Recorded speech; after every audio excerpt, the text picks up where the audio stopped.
the participants and do not necessarily reflect the views of the Nevis Broadcasting Company Limited or its advertisers.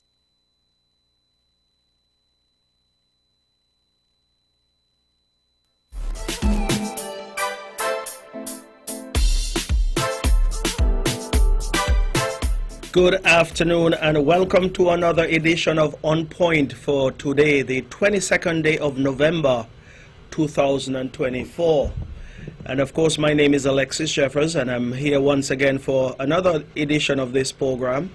And of course, I have been missing for a few weeks for various reasons, which, would have prevented me from coming here. And I've always said that once I'm not able to be here, I want to get someone who would volunteer to come and be here in your company for this hour. But we're yet to find anyone because it's lunchtime for many persons. And of course, if they have a lunch engagement, it will not permit them to be here.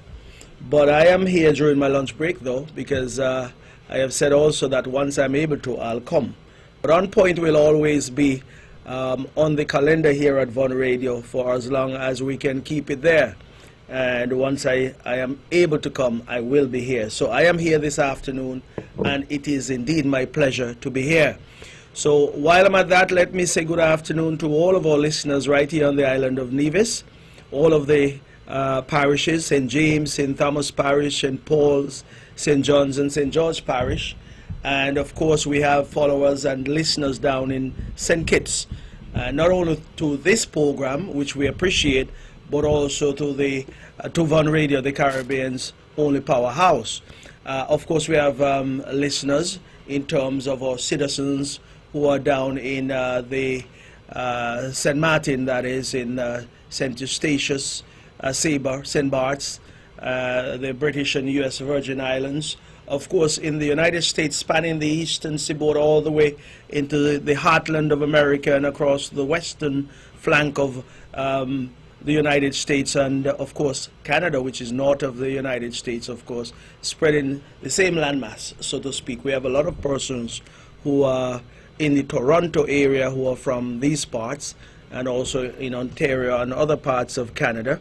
We say good afternoon or good morning to you wherever you are, because there are various time zones that span both the United States and also Canada as well. Up in Europe, for example, in England, we want to say good afternoon to our citizens there who are regularly tuned into Von Radio. And throughout the whole of Europe, of course, France and Germany and all those places, we have citizens who are there for various reasons. So we want to say good afternoon to you.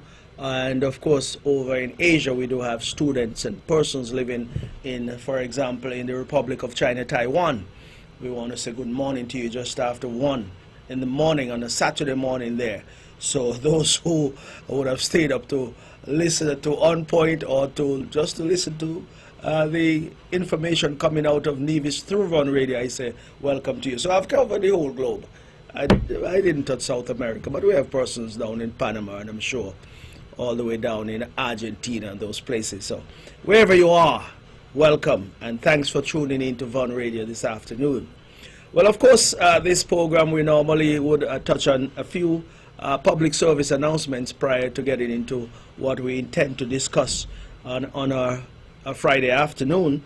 So let me just, at this point in time, acknowledge those families that are in the bereaved column this afternoon. I am speaking for the first time publicly.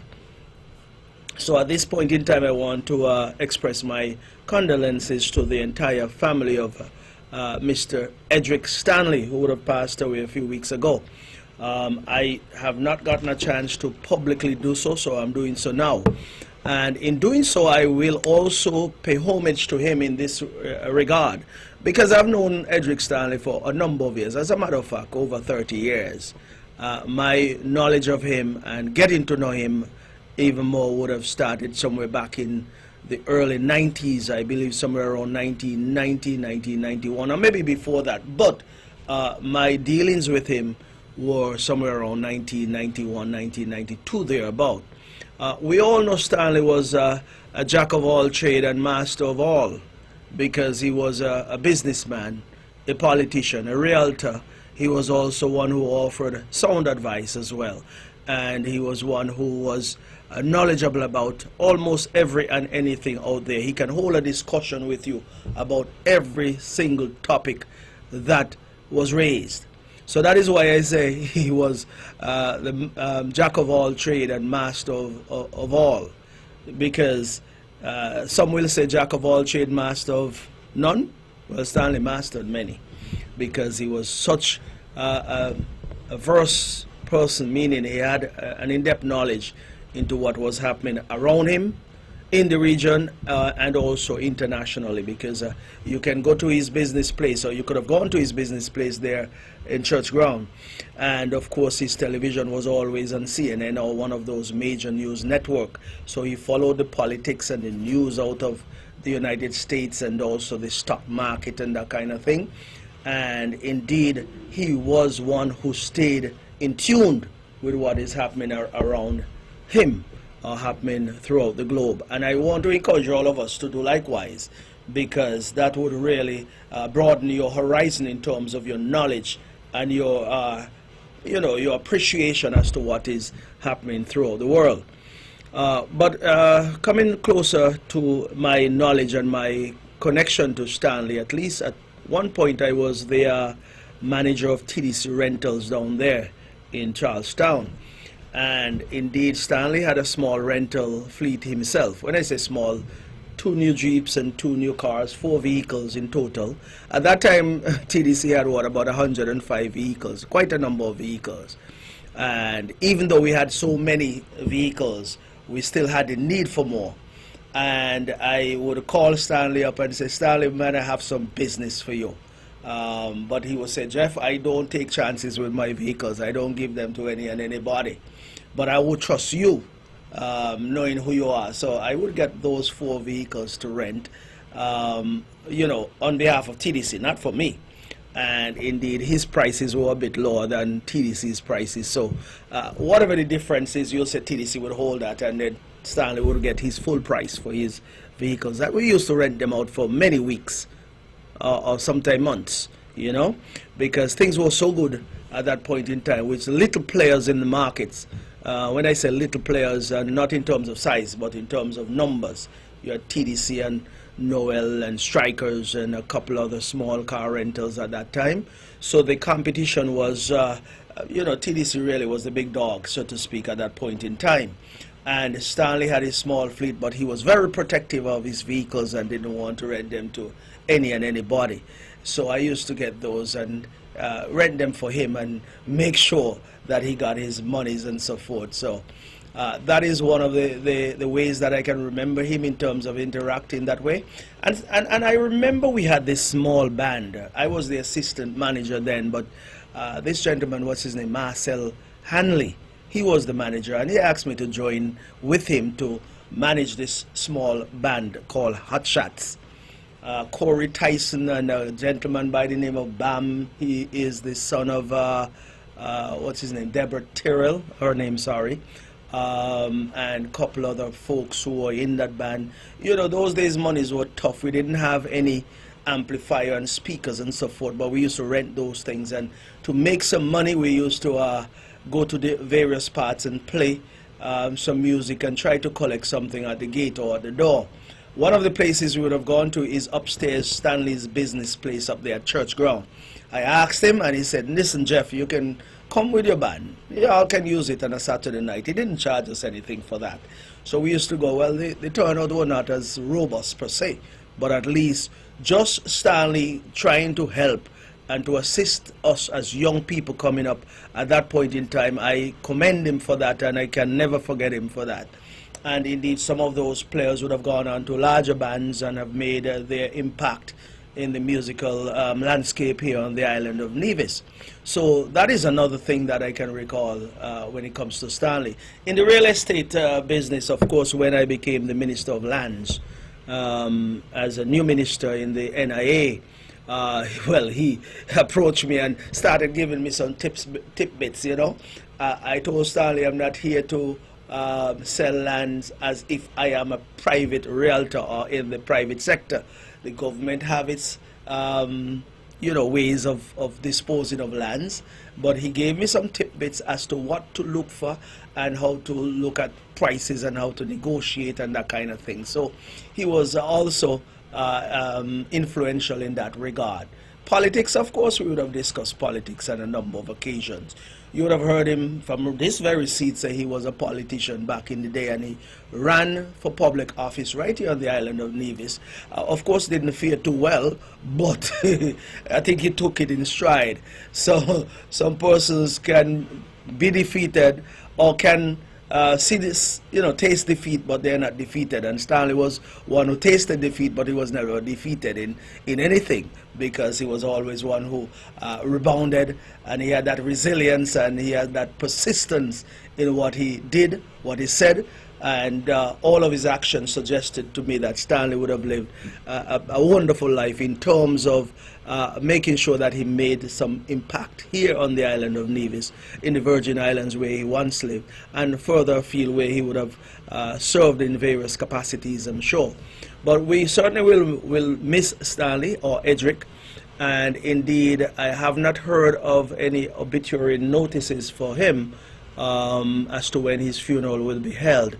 But we'll listen to Von Radio, because more than likely here's where you'll get that information shortly, I'm sure, as to when that funeral service will be held. So listen up to Von Radio for that information, or bits of information regarding his funeral. So Stanley, we'll certainly miss him, may his soul rest in peace, but he would have made his contribution to the overall development of the island of Nevis, and it can be felt, it can be seen, and of course, based on the foundation he would have laid, we can certainly just push on and build on what he would have certainly left behind. And may his soul rest in peace once again, and my condolences once again to his entire family. But he was a good man, and he would have had his impact right here on the island of Nevis. There are other families that are grieving at this time, and I want to extend my warmest condolences and say to you that it might be a challenging time to deal with a loss, but of course you want to ensure that you have that cohesiveness in your family, so you can band together and go through these difficult times together, because of course once you band together, you're a united force, and with a united force, of course, there's where the strength and the sustenance would come from. But always look to God for your strength and all of your desires, because He'll always be there at your side. And so that's it for those who are facing challenges at this time. We skip now to those who are celebrating. I don't have a list of persons at this time either, but I can say to you that there must be someone out there celebrating today. And those who are celebrating, as I've always said, celebrate as if it is the last day or last birthday you're celebrating. It is not the last, and it may not be the last, but through the health and strength that is provided to you by our Lord and Savior, you will live to see many more. But this one, celebrate it like it's the last. And what I mean by that, spend some money on yourself. Go up to one of these beauty places or one of these places where they offer massages and pedicure, manicure, that kind of thing. Spend some money on yourself. Beautify yourself. Feel good about turning another page in terms of adding another year to your life. And then once you do all these things, you'll be adding life to your years, meaning you'll be happy about what you would have done. And indeed, I always say as well, whatever you have in terms of finances, spend it on yourself, because once you have the health and strength, you'll be able to make some back to replace it or replenish what you would have spent, yeah? But spend some money on yourself, spend some time on yourself, spend what you can for your birthday on yourself and enjoy it. Mine is coming up soon, and you know I'm going to enjoy mine, God's willing. So yes, let's move on. Okay, we are still in the hurricane season. We are almost at the end, but we still have to be cautious, because even though we are almost at the end, history have shown that we've had disturbances, we've had hurricanes, we've had tropical storms, whatever the case might be, even after the 30th of November, which is the final day of the hurricane season. That being said, earlier no, not this week. Last week there was a disturbance in the Gulf of Mexico. I think the hurricane was Sarah. For a brief moment, we would have had a hurricane. It didn't do any damage per se, other than a lot of rain down in South America, Honduras, Belize, and those parts. But it quickly disappeared, and we were happy when that took place, because it could have gone anywhere. It could have come to the east, it could have gone to the north, and of course the United States would have been one of those places it could have made landfall, and they have had some challenges over the last couple of months with a couple of hurricanes. And even though it's not in our backyard or in our neck of the woods, so to speak, it is always a concern, because these storms would take paths or go in certain directions that we don't have any control over. But even though the United States is filled with a lot of and have a lot of resources, we certainly sympathize with them and certainly bear part with them in that, you know, you can have your house well built and nicely furnished, and then within the space of an hour, 2 hours, all that can vanish and be gone with one of these major storms. So that is why it is a difficult proposition when these storms are heading our way or to any other country, and we always pray that people's lives are spared and their properties are not damaged.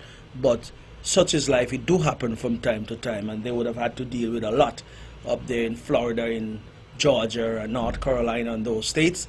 And we're hoping that if any of our citizens who are impacted, they are now recovering, and recovering nicely to the point where they can live comfortably as best as they can at this point in time. But the hurricane season is one that is always a challenge for all of us. It is a stressful time, and when nothing happens in our neck of the woods, we are always happy, and we are happy to say thank you, Father, thank you, God, for his divine intervention and protection. And speaking of that, on the 2nd of December, this was announced in church on Sunday, I believe, on the 2nd of December over there at the St. James Anglican Church, there is a Thanksgiving service, to give God thanks for his protection throughout the hurricane season that would come to an end on the 30th of November. And so I am inviting one and all to come over to St. James Anglican Church. We seldom have these type of events over at my church, but this time it is chosen for some reasons, and I'm certain the reasons are good reasons to show up there. I believe it starts at 5 p.m. on the 2nd of December. That's a Monday afternoon. So I am asking persons to pay attention, listen up to the various media houses, and I believe this announcement will be in the various churches, because it's being hosted by the Christian Council, I believe, either the Christian Council or the Evangelical Association, but I believe it's the Nevis Christian Council. But it was announced. Can't seem to recall all of the details, but I know for a fact that it's on December the 2nd, 5 p.m. thereabout, over there at the St. James Anglican Church. And one and all, you're invited to attend to give God thanks. When things are good, give God thanks. When things are bad, you give God thanks the same way. But you know he will never give us more than we can bear in the end. Anyway, so that's that for that event. And also let me put in another plug here for another event that will take place over at the old Whitehall School grounds. That is right there. Well, the grounds are opposite where the old Whitehall School was. Anyway, there's a hard court there, a basketball court, a multi-purpose court. It will be on that court. This is a Pork and Beer Festival. This is the 4th hosting of that particular event. It is hosted by the Links Promotion Group there in Brick Hill. Jariv and his crew, they're the ones who are responsible for that. That event is tomorrow, Saturday the 23rd of November. I believe it starts somewhere around midday. It goes down until. I say until because they'll have so much music over there. I understand they'll have a band over there. I believe it's the New Vibes band or the Odyssey band. They'll have DJs. Don't have the flyer to me, but I have mentioned it from time to time here on the program. Over the past couple of weeks I would have done so. But that event is in its 4th edition, so to speak. And so it was a grand event last year, and this year is expected to be even better. So I'm inviting one and all. It is a special event in that it gives a chance for you, the general public, to savor and to taste some of the different dishes that are made with pork meat. So you have barbecue pork that will be available, stew pork that will be available. Well, whatever other pork. I don't know all of the pork. I'm not that, good at cooking that type of meat anyway. But it will be available along with beer. So it's a pork and beer festival. Other drinks will be there. Other food items will be there. But there'll be enough food and drinks to last the whole day, whole night.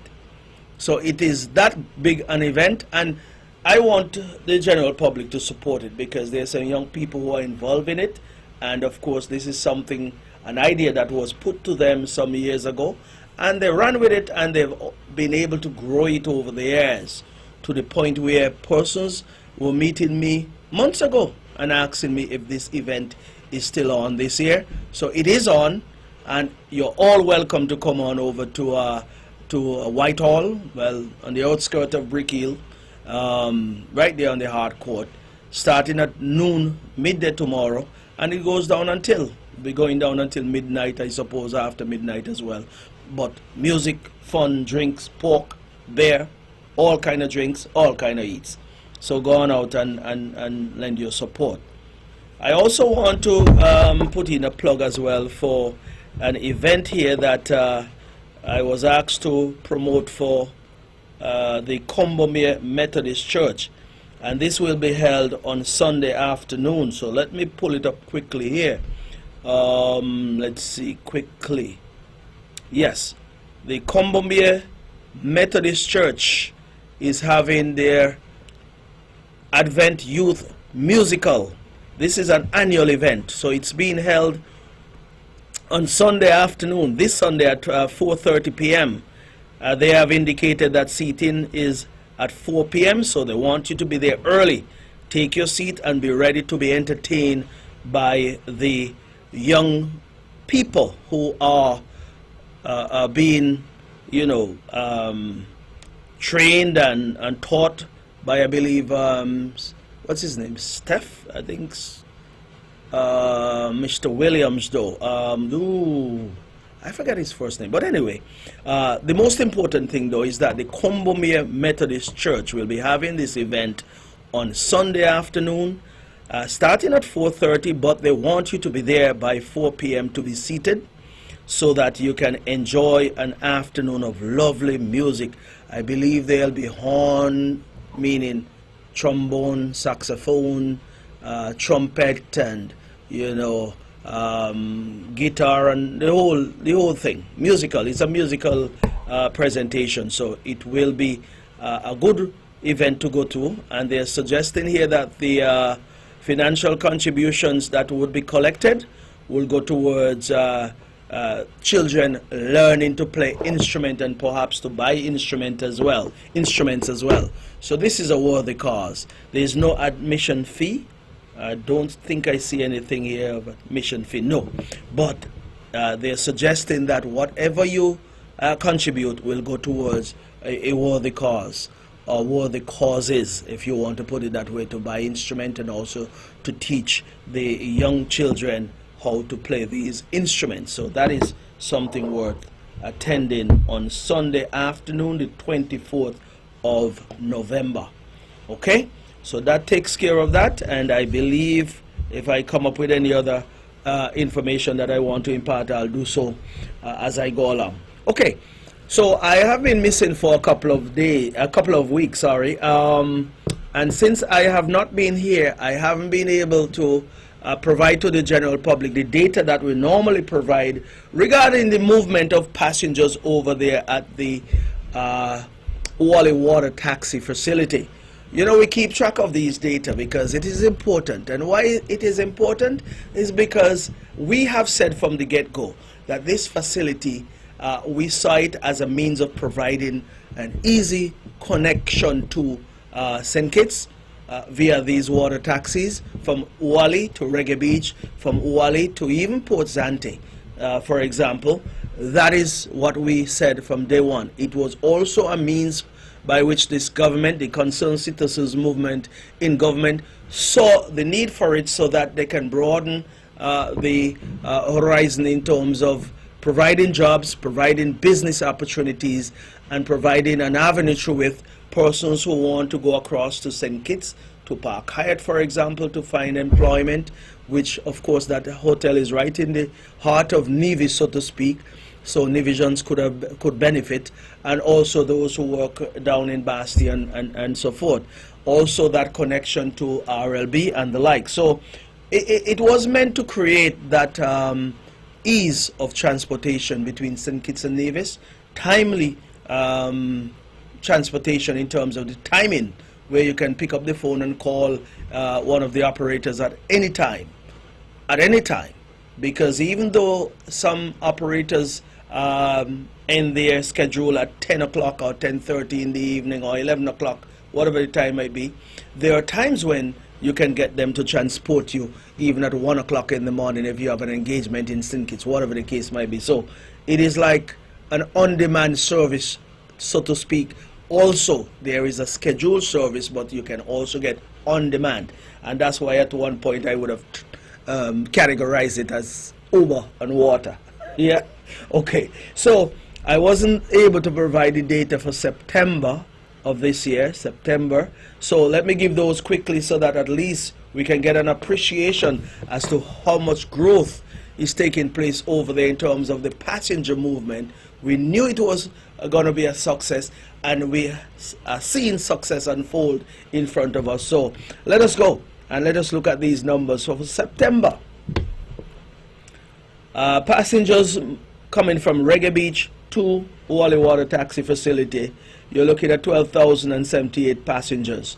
Passengers leaving Uwali going to Reggae Beach, 11,401 passengers. So for a total of 23,479 passengers would have used that facility coming in and going out. Up to the end of August, we know the data would have shown, or the numbers were as such. 219,261 passengers would have used the facility up to the end of August. So we are now adding September to that, and we are saying when you add 23,479 passengers, you're getting now up to the end of September 242,740 passengers would have used that facility over there at Uwali. That's the Uwali Water Taxi Facility, going and coming. Now we also have the data for October 2024, and what we are showing is that for passengers leaving Reggae Beach coming to Uwali, 10,409 passengers, and leaving Uwali going to Reggae Beach and beyond, for example, you're looking at 9,812 passengers, for a total of 20,211 passengers for the month of October. You add that then to the tally waving keeping up to the end of September, so you add that to 242,740 passengers, you now have a total as at the end of October 262,951 passengers. Well, I smile because if anyone tell me that is not a phenomenal number, well, something is wrong, but I will say and reiterate, those are phenomenal numbers. 262,951 passengers would have used that facility over the past 10 months. We're going to have November when it's all said and done, when it's all said and done. And then, of course, God's willing, we'll go on to December, which normally is a robust month in terms of movement of passengers. You know, it's Christmas time.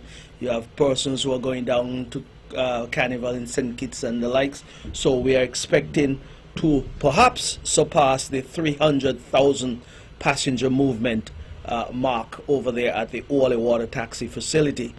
And so I can recall back in 2023, I believe we would have seen just over 244,000 passengers who would have used that facility throughout the year of 2023. So at this time, we have already surpassed what we would have done for 2023, and it is about 20,000 passengers over and above what we would have done for that year, 2023. And we're still counting, we're still adding. So this is what you call phenomenal progress. And you know, I have to continue to reiterate the importance of that project. And we'll talk about the airport just now. But when that was constructed, just what is happening is what we anticipated. And we love to talk about the negatives that are happening on the island of Nevis. But this is something tremendous and something that is positive for the island of Nevis. Because you listen to persons who would have used the facility or using it for the first time or continue to use the facility, and they have nothing but glowing things to say. And that is why I always reiterate, and I'm going to say again, that those who interact with the passengers who are using the facility, I'm asking you to offer your best service. You want to be on your best behavior and ensure that you're at your best at all times, because you are a reflection of the facility. You are a reflection of the entity NASPER who manages that facility. And indeed, what you offer could be the first thing someone meet or the first experience that someone will encounter when they come. And there's a saying that you don't get a second chance to, how does it go again? You never get a second chance to offer a first impression. Oh, yes. Yeah, first impression counts. Yes, I got it now. First impression counts. And they say you never get a second chance to offer a second chance to offer a first impression, something like that. But those of you who are familiar with that saying will know exactly how it goes. It may come back to me, but I suppose everyone who is listening get the essence of what I'm trying to say. Always offer makes your first impression count, not your second impression, first. Okay?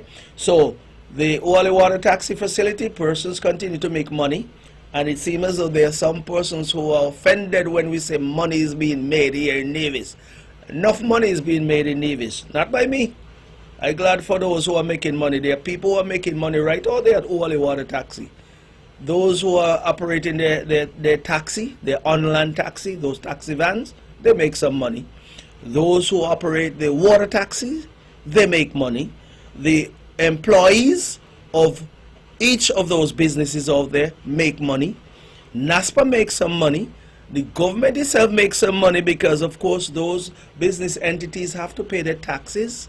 And indeed, they have to spend money to buy lubes and fuel and parts and the likes. So those vendors who sell those stuff around Nevis, they make money as well. So money is being made, enough money. And people seem to be offended when they hear people are making money. All I want to say, those who are making money, find some way to make some more in a legal way. Because if money is being made, there's absolutely nothing wrong with that. There's always good. It's always good when people can make good, clean money.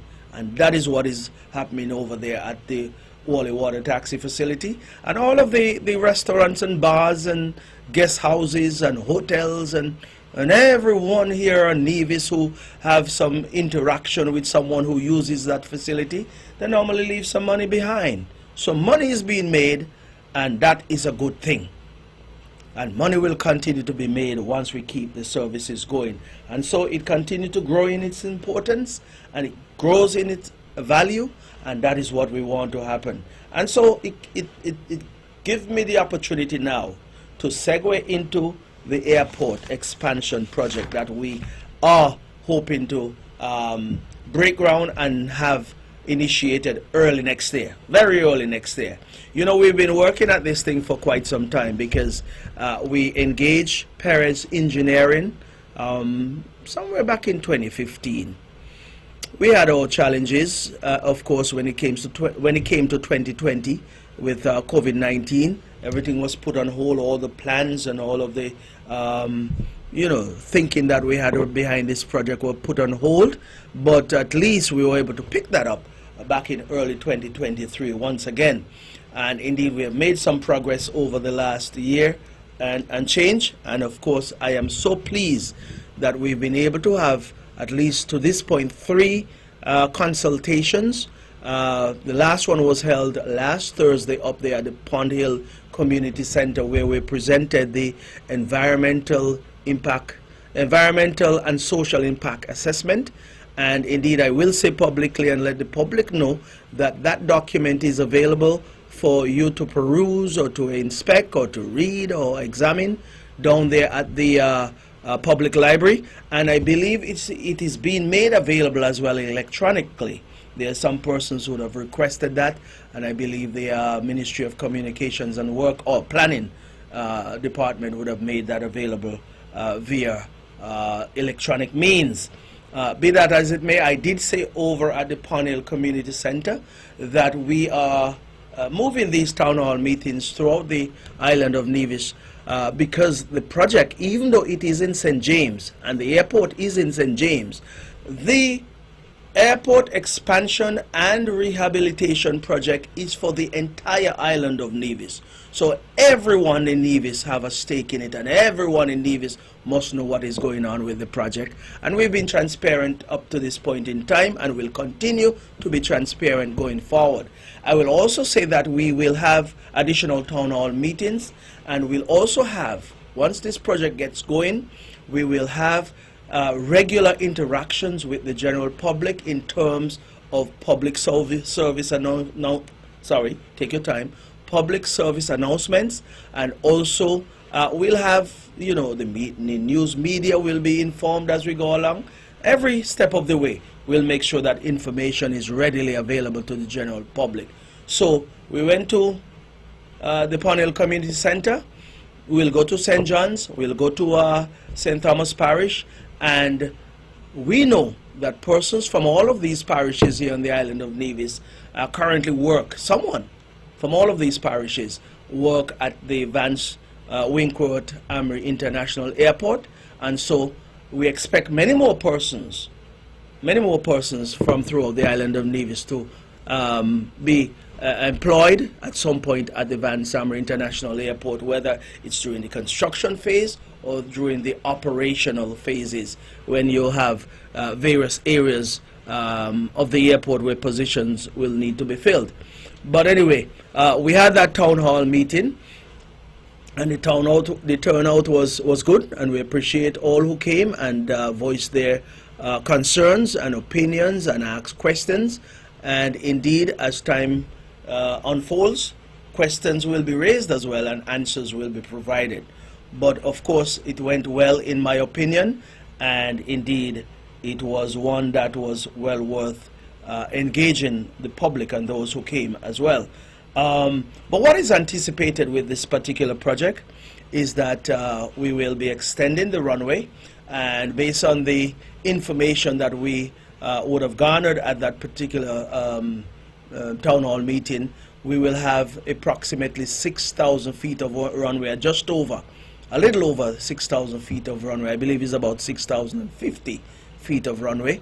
That will be available, of course, for takeoff, so that will be that include all of your takeoff distance, yes. And indeed for landing, you'll have just about 4,400 plus feet of runway for landing, but the entire length for takeoff will be approximately 6,000 feet, or just over 6,000 feet. Indeed, we are going to improve the lighting, the runway lighting. We will improve, of course, the entire runway will be resurfaced, yes, to ensure that we have the strength of runway to, you know, to accommodate heavier aircraft. Right now, as it is, we have quite a number of business jets that are coming, but the one that we are seeking to attract first and foremost is that Embraer 175, which normally comes out of Miami, and indeed other aircraft of similar type that will be coming into Vance Amory by way of charter or any other commercial airline that will see it fit to come to Nevis to do business, because the business opportunities will be there. The airlift will be there, because we are a market that is growing and a destination that is known by quote unquote the rich and famous and others. And we want to make sure that we're providing the amenities here on the island of Nevis to ensure that our people can come to us. You know, while I'm at that, because I'm going to get back to what is contemplated regarding the proposed development. But you know, I was thinking the other day that the American Eagle used to come. This is a little bit of history. The American Eagle used to come back in the years 2003, there about 2004, 5, 6, 7, up until 2008. Then there was a meltdown worldwide. There was a financial crisis throughout the world, and there were difficulties then. Not as bad as what happened during COVID, but anyway, there was some challenges then. But prior to that, we would have seen how robust those flights were. We had a flight that came in at about 5 p.m. in the afternoon on a given day, because these flights came 7 days a week. 7 days a week. So let's say, for example, this afternoon, Friday afternoon, the American Eagle will come in. That's the ATR 72, which carried what? About 72 passengers. I don't think it was coming with that amount because of restrictions, though. But it came with over 50 passengers, I believe. But it was always considered to be full when it came. So it came in at 5 p.m. in the afternoon. It will on a Friday afternoon, just like this afternoon. Then it leave at 7 a.m. the following day, which is Saturday. Come back at 1 p.m. that Saturday, leave at 2 p.m. and then come back again at 5 p.m. and overnighted on the following day. So let's say tomorrow, Saturday evening, it will come in and overnight. I'm just trying to be as clear as I possibly can. So we had at least 4 flights per day with American Eagle. So it left in the morning, came back at 1, left at 2, came back at 5. So 4. And every time it came, it was filled with passengers for 4 seasons, filled with all local citizens and residents, and filled with persons who were staying at the various properties here on the island of Nevis.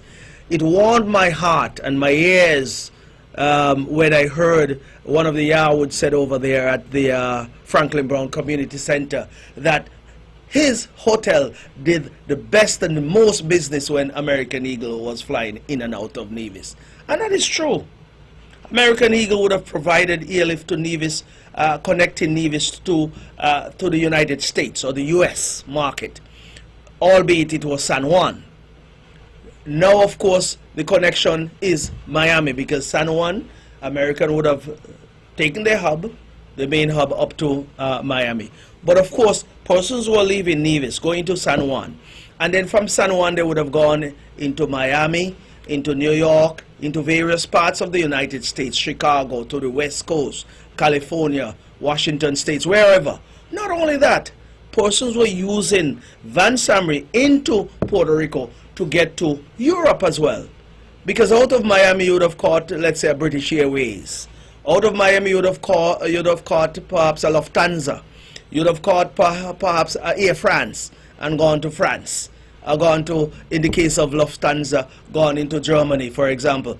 And of course you would have used one of those Asian airlines to get into Asia and into the Gulf, like say Qatar. But that was happening out of Nevis into Puerto Rico, and then from Puerto Rico you go on into any direction you so desire, or wherever your homeland is.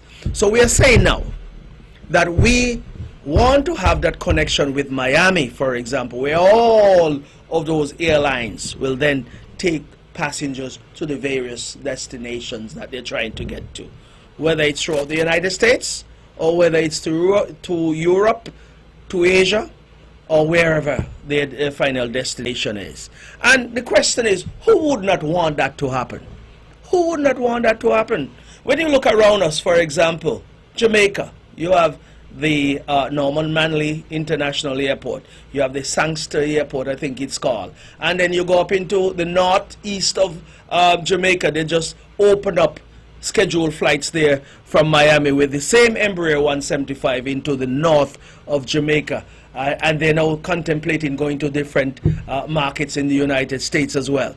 So they now have those 3 areas you can now fly into Jamaica, in and out of Jamaica. What is happening there now is that persons now have an easier way to get to their destination. That is competition for us. Same thing with the Bahamas. Multiple airports in Bahamas. Bermuda have their airport. You come down the chain, everybody's either renovating their their terminal, renovating their airport in some way, extending their runway. Same thing down in Anguilla, they're building a brand new terminal, extending their runway. In St. Martin, some of those in the NRP were up there putting up all kind of fancy pictures about the terminal down in St. Martin and how beautiful it looks. Yes, it looks beautiful, but we also want the same thing to happen in Nevis. You go down south of us, Dominica has broken ground for an international airport. You go further south, St. Vincent and the Grenadines have 4 airports down there in that country, and they just opened up a few years ago a brand new international airport where they're now getting flights from Europe.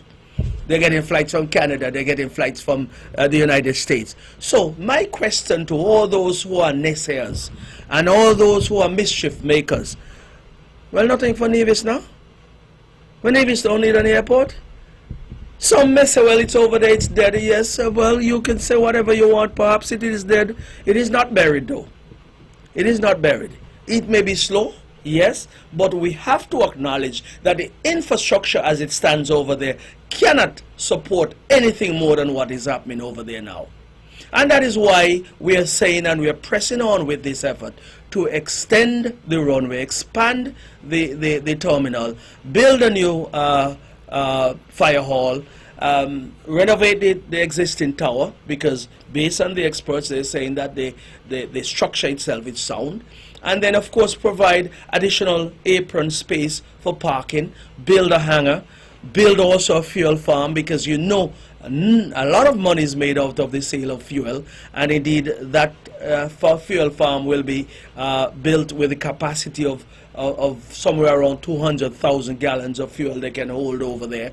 Plus we are building a brand new custom facility as well, and an FBO as well too. That is a part of our overall development plan for this construction phase that we're coming up with shortly. So that is what we're doing. So if everyone around us are competing, you know, you have this slice of cake. Call it the tourism market is so small here in the Caribbean. Everybody's fighting for every tourist dollar and every tourist that is out there seeking for a destination to go to. Remember, tourists go to Europe, they go to all over Asia, they go to South America, and they come to the Caribbean, a certain percentage. Of that percentage, Jamaica want their percentage, Bahamas want their percentage, Bermuda want their percentage. Everybody along the chain of islands coming down, heading down south, even down to Guyana, want their percentage out of that particular percentage of tourists that are available to us here in the Caribbean. And so they are seeking to make it easy for their destination to be known and to be accessed. And we have said before that we are not out there competing per se with anybody directly. We know that we have had persons who have had to go from point A to point C to get to point B, which is Nevis. They have moved from point A to point C to point D to get to point B, which is Nevis. And so people get frustrated. People decide, I'm not going there because it's too much of a hassle. You miss out on the tourist dollar. That is the revenue that we need to keep the island of Nevis functioning and to keep the island of Nevis progressing. And so we are working towards ensuring that we are eliminating those challenges and those difficulties. And of course, the people of Nevis can have the confidence that the Concerned Citizens Movement have said that they're undertaking this project, and we are at the point where we're about to launch off with this project. You'll hear more about it, but we're anticipating that at the start of the new year, good things are going to happen in Nevis, and that is going to provide jobs for persons in the construction phase. And I want all people to ready themselves, because even after the construction phase is done and the airport is functional, you'll have needs for airline attendants, ramp attendants, persons who will deal with the refueling of aircraft, and then of course you'll need to have engineers and technical people who would do testing of fuel, who would work in the labs over there, who would ensure that the fuel is safe. And also you'll have persons who work in the FBO, or the fixed base operation. Also persons who would maintain the grounds or the premises of the facility. And persons in every area, customs, more customs officers, additional security officers. NASPA will have need for workers and so forth. So we'll have an increase in the amount of employment that is available to persons here on the island of Nevis, or young people will be gainfully employed over there. And we want our young people to ready themselves.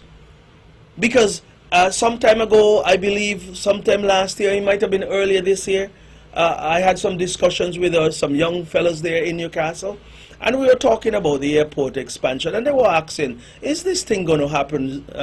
Well, they said Zook. Zook is my correct name anyway. By Zook, this thing is going to happen? I said, of course. It is for you, younger fellows who are coming up in the world. This is for you. Well, I tell them, every opportunity to get an employment, any form of employment, they seek it out and make sure that you take advantage. But lo and behold, one of them said, well, I see some persons came up here, well, they were not so young, protesting against the airport. They were not so young. Some of them were over 60 and go. I'm not knocking anybody for the age, because all of us will get to our 60s and 70s, God's willing. But when I look at who was down there protesting, none of them were young. Young people ain't going out to protest against a development like the airport like that. Young people are enthusiastic about it because some of them have the trucks, some of them have their backhoes, some of them have their excavators, some of them have various equipment that will be used in the construction phase of this particular development. And so they're seeking to have this development done for them. So they're going to work on this particular project. They're going to benefit from it, and then they're the ones who will pay the taxes to ensure that the monies that are borrowed are repaid. Some of us who are older, who are getting out of this thing and heading on, it is not for us, because 30, 40 years from us, years from now, I can safely say I won't be alive, unless by some miraculous means the Lord provide me with more than my fair share. But I will say this, that those who are in the 20s very well would be around to see the success of that development and reap the benefit of that. And that is why those young fellows were saying, listen, we want this thing. We understand the future of the island of Nevis depend on it. We understand our future depend upon access to our island and bringing our guests here and making sure they can come directly to us. And so the rippling effect through the economy will be a bonus and a plus for us as young people. That's what they were saying. And I want our young people to understand that that facility will be for them first and foremost to work and to benefit from. But also in the overall scheme and the larger picture, it is for our guests and our citizens who are traveling in and out, or who will be traveling in and out of our island, more specifically the Van Summer International Airport, for them to have that ease of access and to ensure that they're coming to us and they're coming here in quick time to spend their money and to partake in all of the amenities we have here. I will say to you, the listening public, the tourism product we have here on the island surpasses many of our regional partners. It is one that is rich in history. We can always boast of being the island where Alexander Hamilton was born. We had one of the first hotels that was constructed here in the Caribbean, that Bath Hotel, built in 1778, I believe. 1778. Those hot springs that are down there that were renovated, that environment that was renovated by the CCM-led Nevis Island administration, marvelous job. It's all done to improve the product and to ensure that when persons come and they visit that site, they can be pleased with what they see and what encounter they have there. But those hot springs have their historical value to it. They also have their therapeutic value to it that were sought after many years ago and still being sought after today. So even though the airport is not as robust as it is, persons are still coming. Well, imagine when the airport become even more robust, up and running, say in the next 18 months, thereabout. More people are going to come, more people are going to visit that site, more people are going to visit the heritage village, more people are going to visit over here at Fort Charles. More people are going to visit New River. More people are going to visit all of our plantations here on the island of Nevis. More people are going to visit our bars and shops and hotels and everything. More for our economy. And that is what this investment is all about. An improvement in our economy here on the island of Nevis. We have asked for it, or most persons are asking for it, and we are going to deliver. And more will be said regarding financing and the likes, because that seems to be the question of the day, every day, how it would be funded. It will be funded because we will be in partnership with the overall financing and construction of this particular facility. And of course, we will speak more about that. The Ministry of Finance will work the details out, and they will be disseminated accordingly by the Minister of Finance or the Ministry of Finance. There's nothing to hide. But when it's all said and done, what I can safely say is that we'll have a project that will take Nevis to the next level of development and a next avenue through which many more people can have access to the island of Nevis, just like the water taxi facility, just like the Charlestown Pier. But I will say that the Advanced Winkworth Amory International Airport is one that will make air travel far much more easier for those who will come to us and will leave this place to go to the various parts of the world. And so I anticipate even this coming tourist season, starting in December, there will be an increase in the amount of private jets, I believe, that will be coming into Vance Amory International Airport. That is the understanding I have, and it is something that I anticipate will be the case. So we look forward to that. That will be somewhat of an idea as to what can happen and will happen even more when we get that project all said and done. I decided to come and spend some time on this airport project this afternoon. There are some other things that I would have liked to go through, but we have just a few more minutes. But I want to say to you that we continue to work. We continue to work as an administration, and I want to commend the Honorable Mark Brantley and his team for continuing to press on. You know, the naysayers are out there. A lot of things can be said, and politics is what it is. There'll be politics played in everything, yeah? And some will come with some negative thoughts, negative thinking, but when it's all said and done, if we can provide the people of Nevis with a much better picture and much better results than to just talk, then that is what we are destined to do, and that is what we want to do in providing more results than talk. Yeah? And that is what the Premier and his cabinet continue to do, is to produce. We can talk about water, but we won't touch water, because that is something else that can take a long time to delve into. But of course, those of you who live in the Brick Hill area, more specifically in the Whitehall area, you will see some water coming off of the play field there, running down in the drain. That is actually testing of the second well up there at the back of what was once the Celia Johnson Library or Computer Center. That is a well that was dug just in that vicinity, and of course they're testing that well. And indeed, there are a few more wells to be dug. So that is the second of, I believe, 9 wells that will be dug and tested and made available for us here in Nevis, so that we can, you know, overcome any future challenges with water. And indeed, the government must be commended as well, again, for doing so, because water is life, and indeed every investment in water and in any other resource or infrastructure here on the island of Nevis is important to the overall development of the island. And we feel good about the future of Nevis, and we must all feel good and feel comfortable about the direction in which we are going.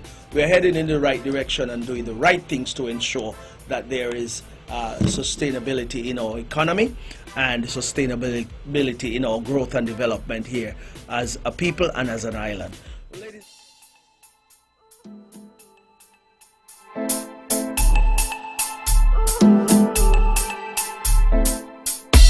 The view expressed on the preceding program was solely those